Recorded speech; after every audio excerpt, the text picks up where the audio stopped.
Hello students, Sunita Sinha के इस channel में आप सभी का स्वागत है। अगर मेरा वीडियो पहली बार देख रहे हो या फिर मेरा चैनल में पहली बार आए हो तो चैनल को सब्सक्राइब कर लो, साथ में बेल आइकन भी दबा दो ताकि मेरा वीडियो अपलोड होते सबसे पहले तुमको मिल जाए। स्टूडेंट्स, आकाश ने कमेंट बॉक्स में एक सवाल किया कि मैम झुकाए या फिर इस तरह का झुकाए शब्द, इन दोनों शब्दों में कौन सा सही शब्द है, कृपया बताएं। तो ऐसा वीडियो हम पहले भी बना चुके हैं, शायद उन्होंने नहीं देखा होगा इसलिए ये सवाल किए हैं। झुका ये क्रिया शब्द है, झुकना से बना है ये, सॉरी,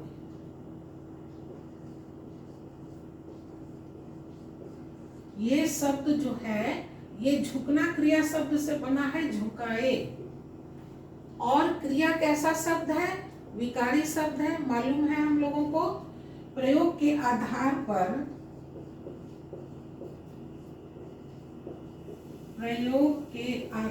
पर शब्द को दो भागों में बांट दिया गया है। पहला है विकारी शब्द और दूसरा है अविकारी शब्द।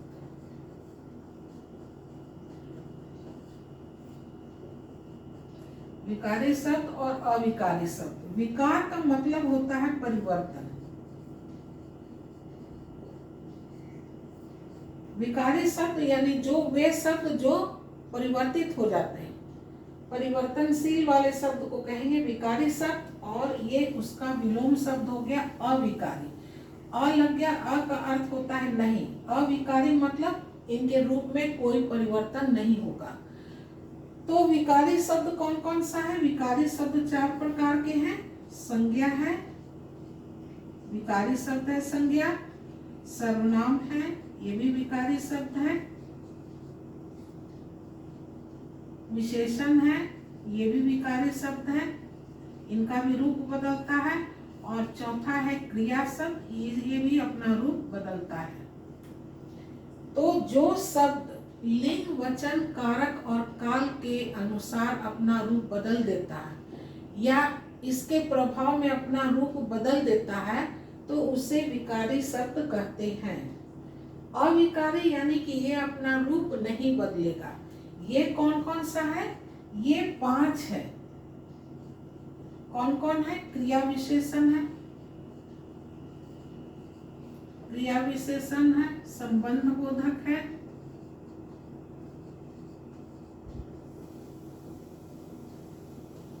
तीसरा है समुच्चय बोधक,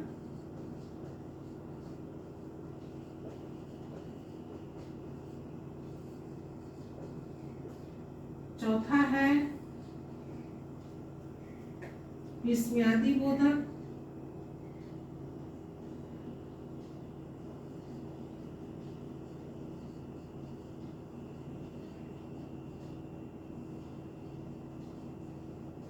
और 5वां है निपात। प्रयोग के आधार पे शब्द को दो प्रकार में बांट दिया गया है, विकारी शब्द और अविकारी शब्द। विकारी शब्द वे हैं जो लिंग, वचन, कारक और काल के अनुसार अपना रूप बदल देते हैं।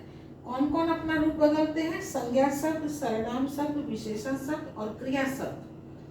अविकारी शब्द जिन पे लिंग, वचन, कारक का कोई प्रभाव नहीं पड़ता है, यानी किसी भी लिंग में इनको प्रयोग कर लीजिए, किसी भी वचन में ये अपना रूप वैसा ही रखते हैं, इनके रूप में कोई परिवर्तन नहीं होता है। तो वो कौन कौन से शब्द हैं? वो है क्रिया विशेषण शब्द, संबंध बोधक शब्द, समुच्चय बोधक शब्द, विस्मयादि बोधक शब्द और निपात। ये 5 है। तो यहाँ हम देख रहे हैं कि ये जो झुकाए है ये किससे बना है? झुकना क्रिया शब्द से। और क्रिया शब्द क्या है? विकारी है, यानी अपना रूप बदलता है, तभी ये झुकना से झुकाए बना, पुल्लिंग शब्द हो जाएगा। पुल्लिंग शब्द हो गया झुका, झुकाया गया। स्त्रीलिंग शब्द हो जाएगा झुकाई गई, और बहुवचन में हो जाएगा झुकाए गए। अभी इसको भी ऐसे ही लिख देते हैं, झुकाए गए। झुकाया गया पुल्लिंग शब्द हो गया, एक वचन पुल्लिंग हो गया, झुकाई गई एक वचन स्त्रीलिंग, और झुकाए गए बहुवचन हो गया। तो क्रिया शब्द अपना रूप बदलता है। देखो यहाँ रूप बदल गया, झुकाना से हो गया झुकाया, झुकाई, झुकाए। अब इन्होंने पूछा कि ये झुकाए इस तरह से लिखा जाएगा या फिर झुकाए को इस तरह से लिखेंगे, इन दोनों शब्द में कौन सा शब्द सही है। तो ऐसे अगर हम देखें तो इसके अनुसार तो ये सही होना चाहिए, झुकाए, या ये और ये यही चलता है, रूप बदलता है, तो उसके अनुसार तो ये होना चाहिए। लेकिन फिर भी ये शब्द भी हमको पढ़ने को मिलता है, बुक में ऐसे भी झुकाए लिखा रहता है, ये भी हमको पढ़ने के लिए देखने को मिलता है बुक में। तो अब इसी में स्टूडेंट्स कंफ्यूज हो जाते हैं कि ये सही है या ये सही है। सही दोनों ही है शब्द, दोनों शब्द सही है, क्योंकि अभी हमारे शिक्षाविदों ने इन दोनों शब्दों का कोई मानक रूप नहीं दिया है कि यही रूप मान्य होगा, ये रूप मान्य होगा या फिर ये रूप मान्य होगा। अभी फिलहाल जब तक उनका आदेश नहीं आता है तब तक ये दोनों रूप मान्य है। तो कहोगे कि जब ये सही है तो फिर ये क्यों लिखा जाएगा। वो इसलिए कि अगर हम पहले वर्ण विच्छेद कर देते हैं तो बताते हैं। देखो इसका अगर हम वर्ण विच्छेद करें तो क्या होगा, झ जोड़ उ की मात्रा लगा हुआ उ हो गया, फिर है क में कौन सा है, आ की मात्रा है, आ लग गया। उसके बाद क्या है, य, और उसके बाद है ए की मात्रा, ए लिख दिए। कितना हो गया इसमें वर्ण, झू का ए, 2 2 4 2 6, 6 वर्ण है इसमें। अब इसका वर्ण विच्छेद करें, इसमें भी वही होगा, झ में उ लगा हुआ है, उ, क, आ की मात्रा है, आ, ए। अब इसमें हम देखें ये हो गया झू का ए, 2 2 4 और 1 5। इसमें कितने वर्ण है, 5 वर्ण। उच्चारण कर कर हम देखें, झुकाए झुकाए, जो भी मुंह से मेरी ध्वनि निकल रही है उसमें कोई फर्क नहीं है, दोनों में एक ही समान हम उच्चारण कर रहे हैं, झुकाए झुकाए। लेकिन लिखने में वर्णों में अंतर हो जा रहा है कि इसमें 6 वर्ण है और इसमें 5 वर्ण है। अब हर आदमी यही चाहता है कि जो काम अगर शॉर्ट में हो जाए, छोटे में हो जाए, तो वही काम कर ले। तो यही बात यहाँ है कि यहाँ 6 वर्ण है और यहाँ 5 वर्ण है, इसलिए लोग इसको भी लिखते हैं। प्रोनाउंसिएशन वही हो रहा है, उसमें कोई अंतर नहीं है, अर्थ भी वही निकल रहा है, झुकाए बहुवचन में, सिर्फ वर्णों की संख्या में इसमें फर्क है। इसलिए किताब में झुकाए ये भी चलता है, झुकाए ये भी चलता है। जैसे गया, गए, ये स्त्रीलिंग वाले कर देते हैं, गई और गए, होना यही चाहिए, या ई और ये। लेकिन इस बुक में देखोगे कि गई के जगह ऐसे भी लिखा रहता है और गए की जगह ऐसे भी तुमको मिलेगा लिखा हुआ। तो ये दोनों सही है, क्योंकि उच्चारण करने में समानता है, सिर्फ वर्णों की संख्या में कम और अधिकता है, इसमें किसी में अधिक है और किसी में कम है। लेकिन हमारे शिक्षाविदों ने अभी कोई मानक रूप नहीं दिया है कि यही शब्द चलेगा या सिर्फ यही शब्द चलेगा। अभी कोई ऐसा मानक रूप नहीं आया, उनका आदेश नहीं आया, इसलिए अभी इसका दोनों रूप, क्रिया का जो ये दोनों रूप बना हुआ है, ये दोनों रूप चल रहा है, दोनों रूप मान्य है।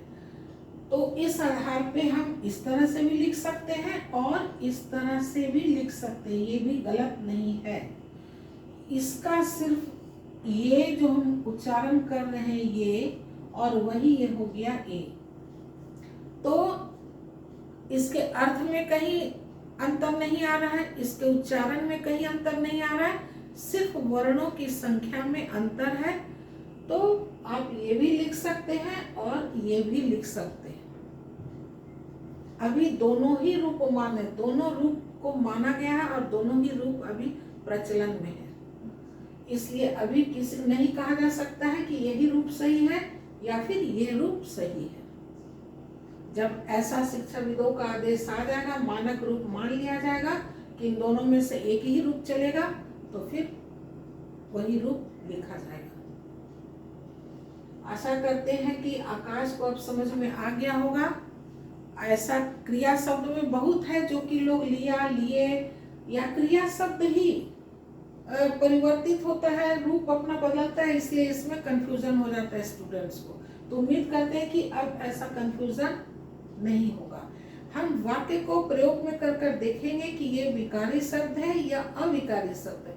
अगर अविकारी शब्द है, जैसे चाहिए, ये अपना रूप नहीं बदलता है, ये अविकारी शब्द है। अगर मान लो पिताजी कहीं बाहर जा रहे हैं तो अपने पुत्र से क्या पूछेंगे, तुमको कुछ चाहिए।